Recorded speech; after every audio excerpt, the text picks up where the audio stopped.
Girl, once I started focusing on myself, child, the men came a-running.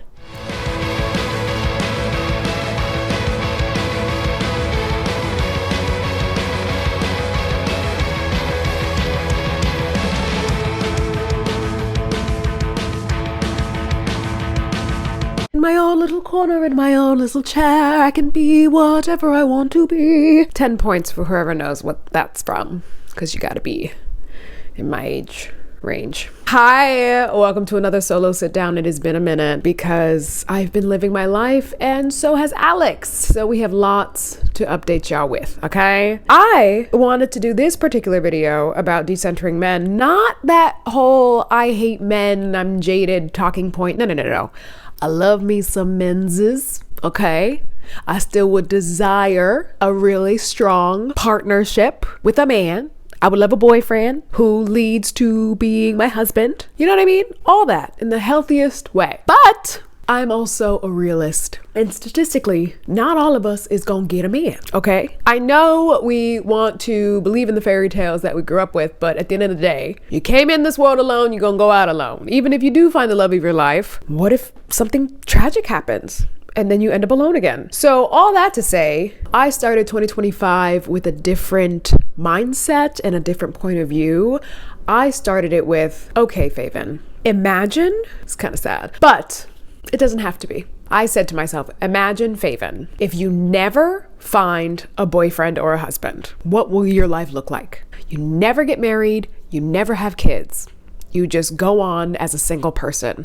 What would you be doing differently? And that's a really healthy place to be in, because that actually statistically might be the truth. And the truth is not sad. The truth needs to be embraced. So I'm like, okay, if I stay in this apartment forever, if I'm single forever, I have to rely on myself for everything when it comes to money, when it comes to happiness. And I decided, okay, what changes can I make? Instead of living most of my adult life thinking he's gonna come tomorrow, he's gonna come next week, he's gonna come next month, he's gonna come next year and save me, he's gonna, what if there is no he's gonna? I was like, girl, you have all this extra time since there's no man here.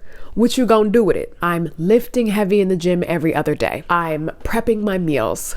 I paid off my credit card down to zero. Well, technically, there's $27.91 on there because it's pending, and credit cards won't let you pay more than what the current balance is. And so when there's a pending charge, you gotta just wait till it clears. So I keep checking the app to be like, did it clear yet? No, there's still $27 that ain't cleared. Anyway, debt-free, healthy, friends, family, work, clean, nice apartment in New York City. Life is great. So I just want to go through the few major changes that I made and the mindsets that had to shift in order for me to be thriving.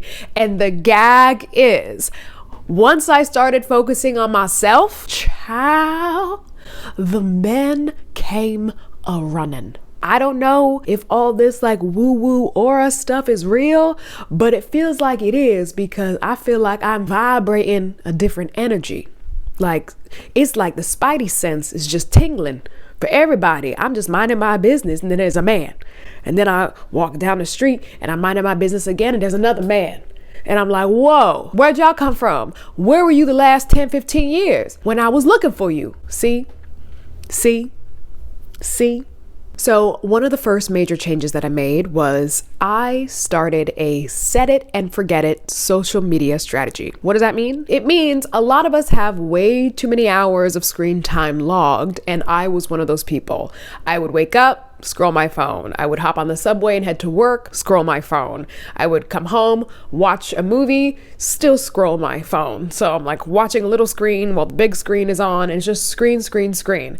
And all I'm doing is subconsciously comparing myself to other people. I'm feeling FOMO, and I was like, this is not good. This is not correct. What else can I do instead of scroll my phone? So what I did was I quit cold turkey. I deleted Instagram off of my phone. I already got rid of Facebook a while ago. It's just kind of bare bones and private, and I just don't even log in ever. So that's not on my phone, but Instagram was the main culprit. So the set it and forget it method is make a beautifully curated profile, which I must say, mine looks amazing. If you have a brand, make sure it's very obvious, it's very clean. There's no, who is she? What does she do? It's very obvious what I do and what I'm all about. But if you look at the dates of my posts, I rarely post on the grid. Some people post every day. I post once every like 2 or 3 months. So I actually, a movie I did a few years ago is now on Tubi.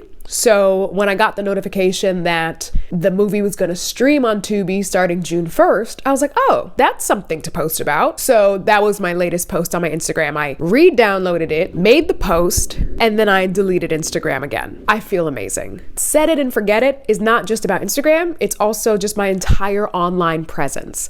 I'm not saying go and pay for SEO and make sure you're searchable and blah, blah, blah. But if you are, and if you do have a lot of content online, make it clean, make it findable, make it very clear. Like I have Faiven.com, I have LinkedIn, because I had regular jobs before I worked on camera. And so my LinkedIn is up to date and it's clean and everything is coherent and it matches. And I'm Faiven Feshazian across all platforms. And then I just set it and forget it. So although I'm unplugged, it doesn't look like I'm unplugged. I know how creepy it is when you meet somebody out in the wild and you go to look them up and you don't find anything. It is 2025. You definitely need an online presence for most things, including dating, because you don't want to freak out the new person that you just met, that you don't exist and you're a ghost and a scammer. Speaking from experience, I definitely met a scammer. I digress. Set it and forget it. That was a game changer. You may be wondering, what do I do with my free time now that I bought it back and I'm off the internet? I started reading. When I tell you I hated reading in high school and I cheated all the time, I would just read Spark Notes, which back then was a website. It might still be around. I don't know. It was a website that just gave you the highlights of everything. And you're like, okay, cool. I got the concept of Beloved. No offense, Toni Morrison. I think that was the author of Beloved. Anyway, when you're an adult and you can read whatever you want for leisure, game changer, because I am not picking woo-woo fantasy stuff that does not affect my life. I actually discovered that I love reading nonfiction. I like learning how to be a better adult.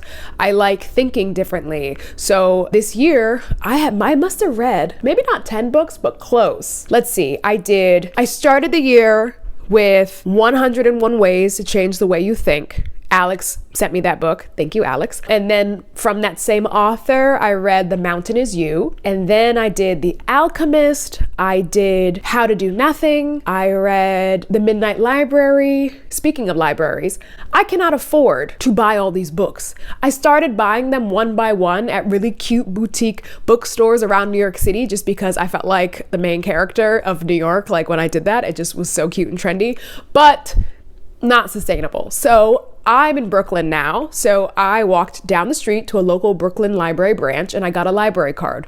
I'm now reading like a book a week. It is insane. Because think about it. If I'm on the subway heading to an event or heading to work, subway ride is like 20 to 40 minutes. And I'm just sitting there, and you know how much reading you can get done in 20 to 40 minutes? And then both ways, and then every day? So, I'm telling you, I average about a book every week or week and a half. What else did I read? I read a lot. It's all blending together. I'll put it on the screen if I remember what I read. And with the reading, my mind has just expanded. I feel more present. My attention span healed finally, because we were all victims of just the fast-paced Instagram and TikTok and the scrolling and the quick hits. Now I removed all of that stimuli and I can just focus on the book and learn so many things, like, psychology of money. That was a good one. It wasn't just about what to do with your money. It literally was why different generations make different decisions with their money. Like some people are like, assets in like real estate is the way to go, or just invest 90% of your money, or how young people spend. And it's because finance is one of the only disciplines that, yes, although there's math and there's spreadsheets, the decisions people make when it comes to finance is led by emotion and it's led by behavior. So you can have a very smart financial manager tell you what to do, and then you find out that financial manager is doing something completely different and not even following their own advice because of the stimuli in their own family and just their own background. So it was very, very interesting. And now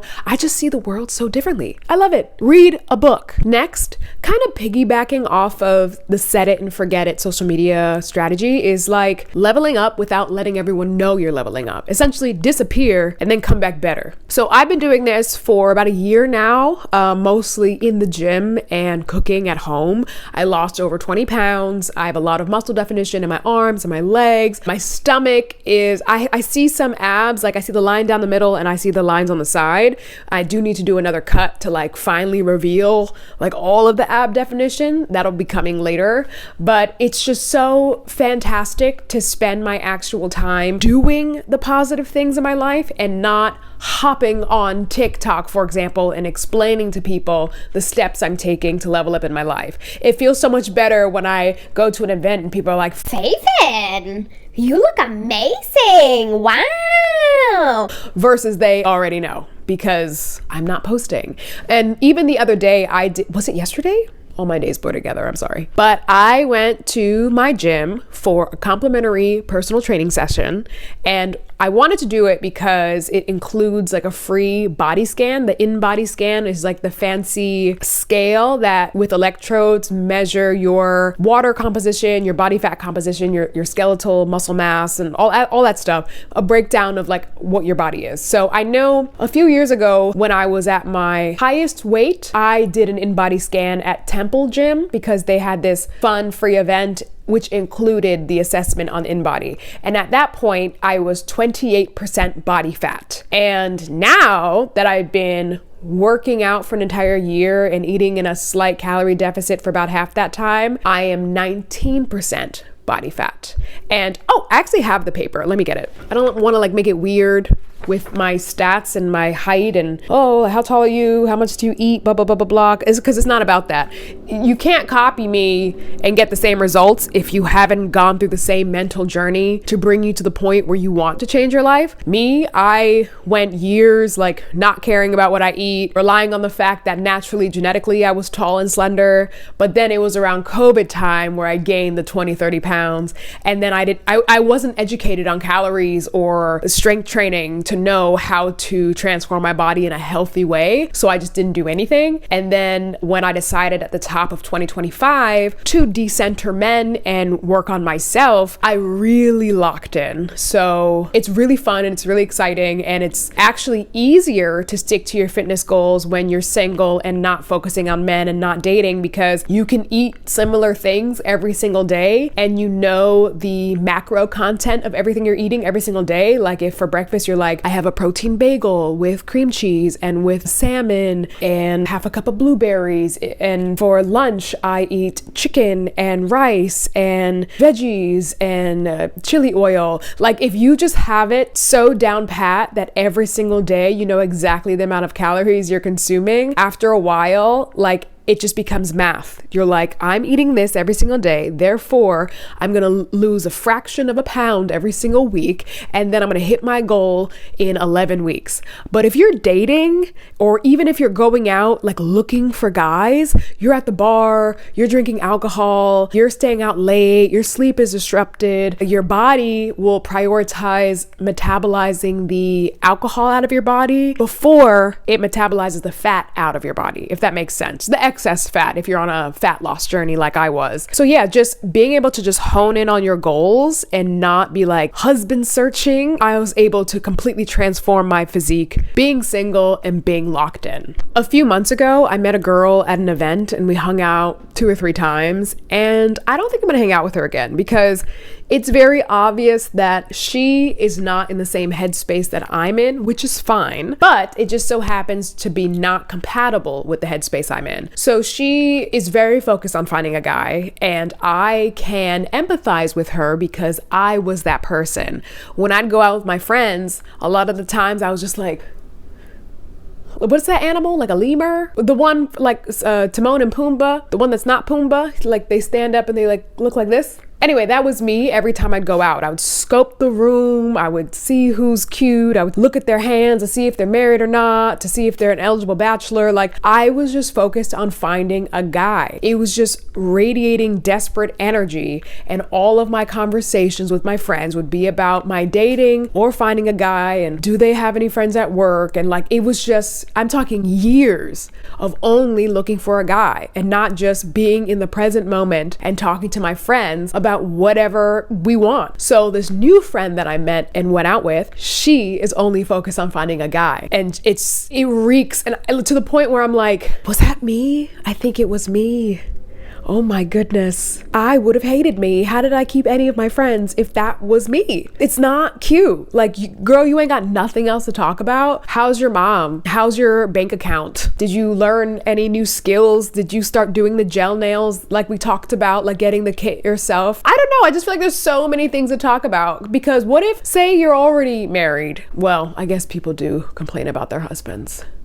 That's a bad example. But I just think there's so many other things to talk about and focus on, like what you're reading, like the new gym you joined. I literally joined the book club at my gym that's run by one of the trainers there. So I'm meeting all new people and it's just amazing. Focusing on myself and decentering men made me realize I can't be friends with everyone if they're not also transcending and then focusing on things other than men. It's not that it's crabs in a barrel and toxic when you're around people who are only focused on men. You're just not compatible because that's no longer your focus, if that makes sense. A big part of dating that a lot of women focus on is finding someone who makes as much money than them or more.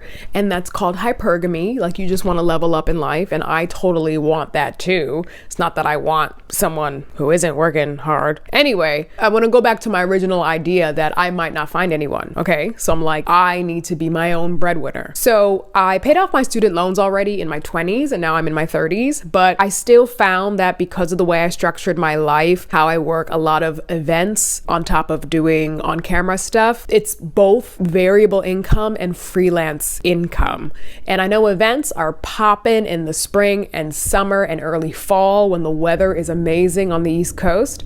But once it starts to get cold, there's not going to be that many events, specifically because a lot of them are outdoor and you can't be outdoor when it's very cold and like bad weather.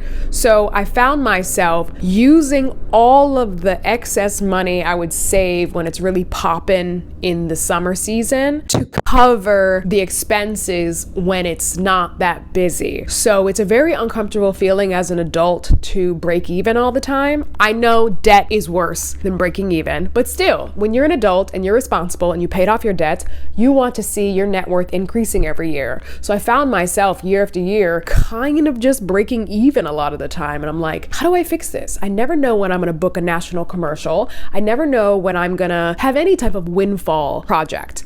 And I got kind of, I wouldn't say wiped out, but I got hit harder than I thought I would this April of 2025 for taxes, because I did have a windfall of a project the previous year where I got paid in a lump sum for digital whatever. I got paid in a lump sum and it was 1099 and I did not allocate correctly to pay the taxes come April. So I had to pay way more in taxes than I thought. I went to a wedding in Poland. My brother got married in Texas. I went to LA to see my friends right before the fires. Like, a lot happened. And then my credit card, just like, the balance was high to cover things. And I was like, I don't like that every time I get a check, I'm paying for the past instead of investing in my savings account and in my brokerage account and my Roth IRA and paying for the future. So what can I do here? So I decided, let me get a part-time job. At first I was like, I'm too old to work at a low hourly rate. Like, it's so embarrassing. Then I'm like, wait a minute, where did I get this idea from? A job is a job, money is money, cash is cash, like green is green. You know what I mean? And I have all this free time. I do not have children. I'm not married. So if I literally have 2 or 3 days out of the week where I'm doing absolutely nothing, why wouldn't I work somewhere? And I have the energy and it's not grueling or anything everything and I still have plenty of time for rest. So that's what I did. So the current gym that I go to, I work there. So here's how this worked out. My friend, the other Faiven, she has like a regular job, salary, blah, blah, blah, blah. And so she pays for this fancy gym. I would go with her as a guest because you get guest passes as a part of your membership. And I'm like, this is a really nice gym. I don't feel comfortable paying for it because of my variable income, and it doesn't feel financially responsible, especially considering my building does have a gym in the basement. It's a crappy gym, but it's a gym nonetheless. And that's what I use to get off my 20 pounds of fat. So I'm not going to discount any fitness equipment that you have at your disposal, right? But I really liked that gym, and it had so much more equipment. You can lift heavier, you can lift better. Like, it's just a vibe. There's a lounge. It's amazing. So it's also in walking distance. And I was like, this actually would be clutch if I just worked at the front desk, because front desk people just like scan you in. There's like an app on your phone and you just scan you in and they're like, good morning or welcome. That's pretty much it. They don't really do that much. So one day I walked in there and I was like, hey, y'all hiring? Obviously, I said it more professionally than that. And then the manager was like, yeah, actually, we are. And so I was like, oh, what? So we had a whole conversation and I applied formally through the portal. Then at first they actually rejected me and went with someone else who has full availability because I was very transparent and said, hey, I'm an actor. I audition all the time. If I book a print job or a commercial or a co-star on a TV show, I will 100% be going to set and I will not be coming in for my shift, whether or not there is coverage. Honesty works for me and I don't want no problems because I said it up front. So because I said it up front, I did not get the job. They hired another guy. Months later, aka 6 weeks ago, I got an email that was like, hey Faiven, are you still interested in a couple mornings a week at the gym? And I'm like, yeah. So I went in and they're like, okay, great. So if you open the gym at 5 a.m., you'll be done by 11 a.m. and you have your rest of your day back. And I was like, that's actually amazing. One, I did want to start becoming a morning girly. Like, I watch all of the very aesthetically pleasing lifestyle videos on YouTube that some of these influencers make. And I'm like, that seems like the best way to go. If you wake up early and you get so much done before noon, you just have like double the amount of time, it feels like, instead of sleeping till, I don't know, double digits or whatever. So I decided to work at the gym 2 mornings a week, 5 a.m. to 11 a.m. Right now, I think it's Monday, Wednesday, but I can make it any day. They do the schedule every month. And I wear workout clothes there with a little badge, name badge, but then I take off my work shirt and then I just obviously have the sports bra and spandex and my sneakers already on. And then I lift. So I'm like, oh, that's amazing. I'm already at this fancy gym. I'm on the clock. Then I clock out at 11. Then I lift from 11 to 12. And then I go home. I left out the part where I actually walk to the gym and it takes me 35 minutes to walk there. And that means I have to wake up even earlier to be there for 5 a.m. I know it sounds insane. So yes, I wake up at 3:30 a.m. twice a week. I know. At first I was like, there's no way, but I'm like, where there's a will, there's a way. So let me do it. It's been about 5 weeks now and I got my first 2 paychecks because you get paid every 2 weeks. I am making more at this very chill part-time job than I thought I would. It's a low hourly rate. Let me just put it that way. But I average about $700 a month just by doing 10 or 12 hours a week.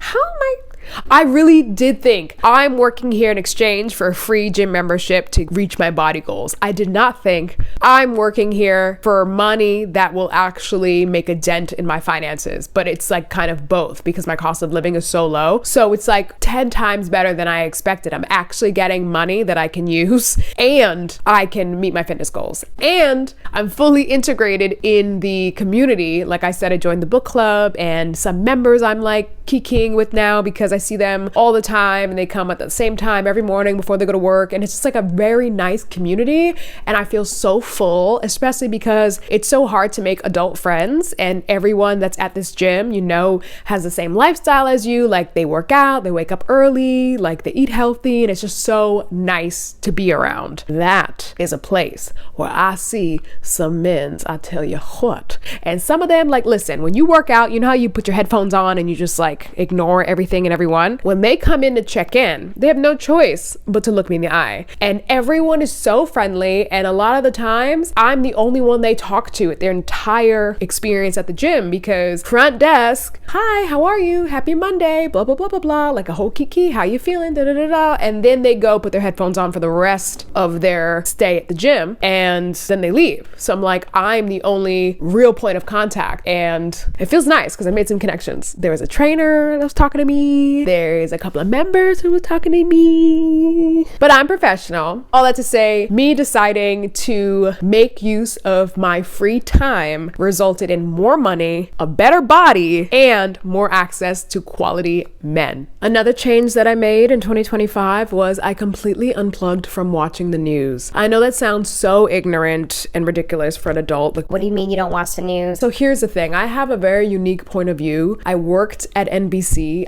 Before college, I even interned at NBC Connecticut in West Hartford. So I was like news girly. I wanted to be a news anchor even. So when I worked at NBC in Manhattan, I worked in different departments, including MSNBC, and I operated the teleprompter for a couple of the live shows. And unfortunately, when I was in my early 20s in 30 Rockefeller Center, in the newsroom, in the control room, operating prompter during one of the school tragedies that involved a firearm, and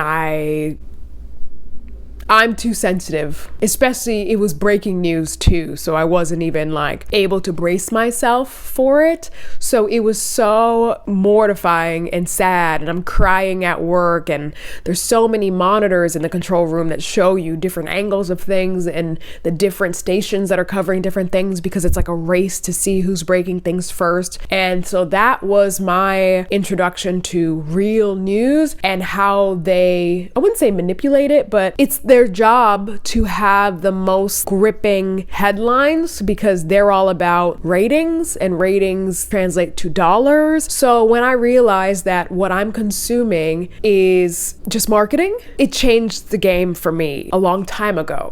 So what I did in 2025 was, I'm like, okay, I know it's all marketing. I know every station is racing to have the breaking news first. So I just went down this rabbit hole and thought that I was like, everything is sensationalized so that they keep the viewer on their channel. And I don't want my emotions to be used and manipulated in that way. I just need the facts. So if anything, I will read an article. And I know that even articles can be biased and sensationalized, in which case you need to consume the news from both sides. If you're far right, it's gonna be written one way. If you're far left, it's gonna be written another way. There aren't too many unbiased neutral parties. Some are, like Bill Maher. He has a show. I think he still has a show. I haven't watched it in a long time, but he makes fun of both sides, and he will interview people from different camps, and then he'll have a segment of his show where there's like a roundtable discussion, and each person is from a different political point of view as well. So I, as an adult, and you, if you're watching this, you're probably also an adult, maybe in my demographic, you are smart enough to come up with your own ideas. Most of the things that we're all saying to each other are repeated ideas from other adults. Trust me, we all have the capability of consuming all of the facts unemotionally, then deciding what our opinion is based on all of the facts. Unfortunately, because everything is so biased in one camp or another, you have to kind of like read between the lines and see what the actual facts are, then come up with a conclusion. And a lot of the times the conclusion is down the middle. And that's what I don't like about politics today anyway, because not everyone is on one side, one political side for every issue. What if you feel one way about, I don't know, you might feel one way about marriage, another way about terminating a pregnancy, another way about public schools. None of your thoughts align with the right or the left. Everything is kind of in the middle. I think most people are in the middle because they have different points of view depending on what the topic is and depending on all the information that they took in. Does that make sense?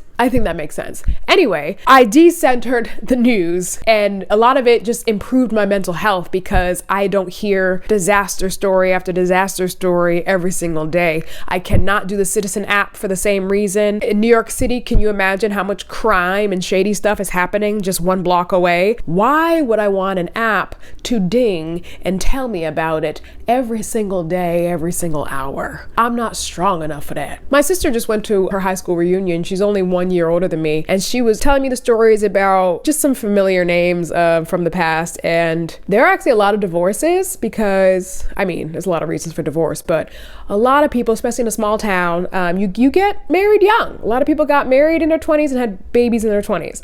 And now some people are living at home with their parents, divorced, with their 2 to 4 children. And that's fine, but I used to be jealous of these people because they found love so young and they checked off these bucket list items, and I never did, and I felt bad about it. And then now here I am in my 30s, never having been married and never having had kids, and I'm so happy and fulfilled just because I don't feel like I'm missing anything because I never had it. Asking someone why they're single is like asking the only child why they don't have siblings. You know what I mean? It's not in my control. I can't make someone love me and marry me or be on the same timeline as me. I'm just existing, you know? No one even asked me to senior prom. I felt like I was a late bloomer in that regard when it came to getting male attention. And then especially when you're not chosen time and time again, when you compare yourself to people who have been chosen, it can just really mess with your brain. But now, thank goodness, I worked through all that. And I'm at a point where I can't even imagine if I got married at any age younger than maybe last year, because I just wasn't self-actualized at all. And I feel like I would have been maybe not a terrible partner, but there was a lot of evolving that happened. And I hope that I would have evolved along with the person, because you know how when you hear people grow apart, that's why you get together so young and you change so many times, and a lot of people aren't on the same growth path as you, and then you just don't feel anything, or you feel the ick, if anything.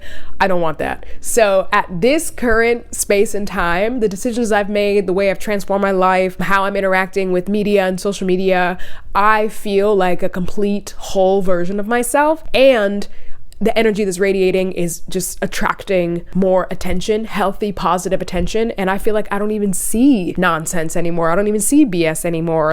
I'm just full of positivity and I'm happy. When I talk to men now, I'm not assessing their qualities for partnership. I'm just having a conversation with a human, you know, and it feels more genuine and more of a connection. I'm not just looking them up and down and seeing how they can add value to my life monetarily or otherwise.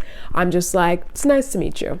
You know, I went on a date. Well, was it even a date? See, I don't think it was even a date, because no, I only was going to call it a date because he's a guy and I'm a girl. But if I met a girl in the same way and then we hung out, it wouldn't have been a date. I went to a coffee shop called Corto in Brooklyn, and I sat outside and I was reading my book, and there was a guy at the table next to me eating a salad. And I sat down next to him, and it was it's really close together. So I was just hey friend, just, because a lot of people don't talk to each other, but neither of us had headphones on. I'm sitting right next to him. He's just minding his business. And I was like, hey.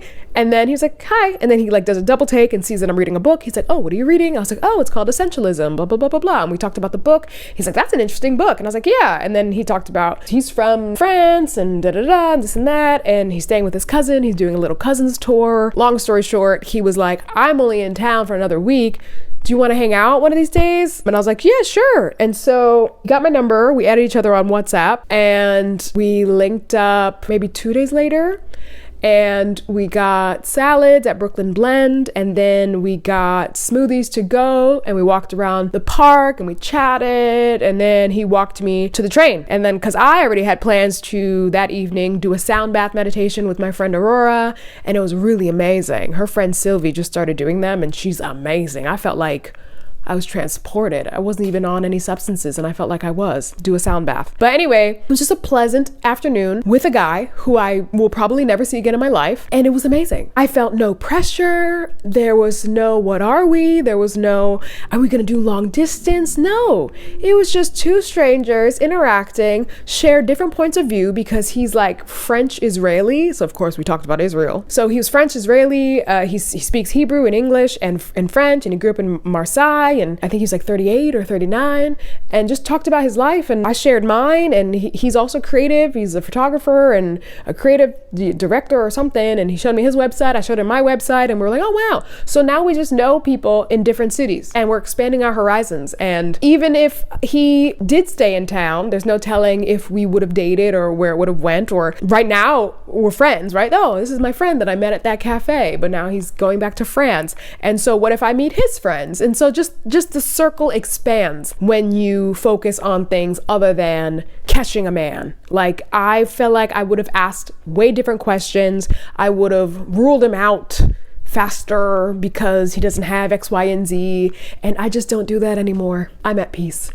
The conclusion is that by focusing on myself and decentering men and decentering the news and doing the set it and forget it method of social media and reading more books and getting another job and saving more money and paying off my debts, I am happier and healthier, and I feel like the best version of myself that I've ever felt in my entire life.